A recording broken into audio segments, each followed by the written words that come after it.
Presidente, buenas noches. Dos reflexiones sobre el debate de moción de censura y una que tenía de una constancia por otro hecho.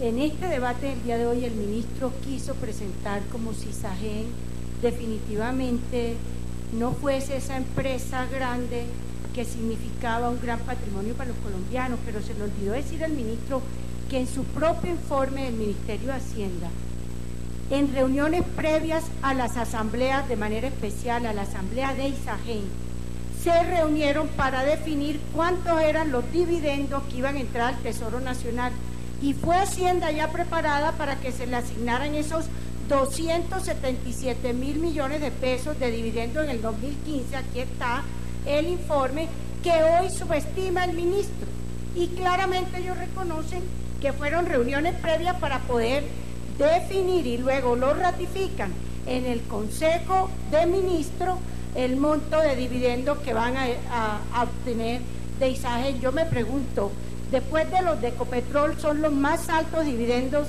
que recibe la nación, si eso es despreciable en una empresa del Estado, que las demás de lejos reciben esos recursos.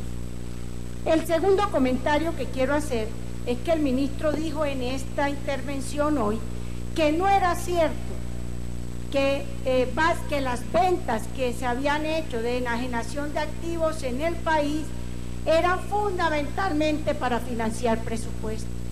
Eso es falso. Durante el gobierno del presidente Uribe, entre reestructuraciones, enajenaciones de cerca de 440 empresas, y prácticamente todas ellas fue para evitar que se cerraran hospitales, para evitar que pensionados como los de Telecom no pudieran recibir sus mesadas pensionales. Por eso se enajenaron, no para financiar el gasto corriente del presupuesto general de la nación. Entonces sí da mucha pena que un ministro de Hacienda venga aquí con afirmaciones que no son ciertas, insinuando como que la única vez que no se va a utilizar los recursos para financiar gasto es con la venta de ISAGEN. Falso, falso.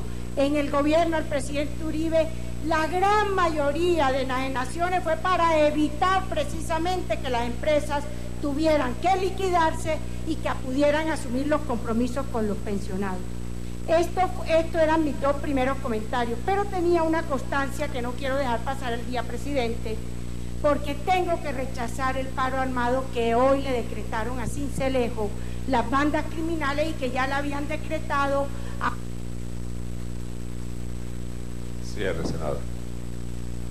Aparte, allá fue a los municipios de Córdoba, ya había sido parte de los municipios de Sucre, pero hoy, presidente, decretaron paro armado, y concretamente contra la Universidad de Sucre, que fue su principal objetivo. Tengo que rechazar que con el miedo y con las armas se quiera afectar el normal desarrollo de las actividades productivas, académicas y profesionales del departamento de Sucre, y que la policía y el gobierno nacional subestimen la capacidad de amedrentamiento que tienen estas bandas criminales.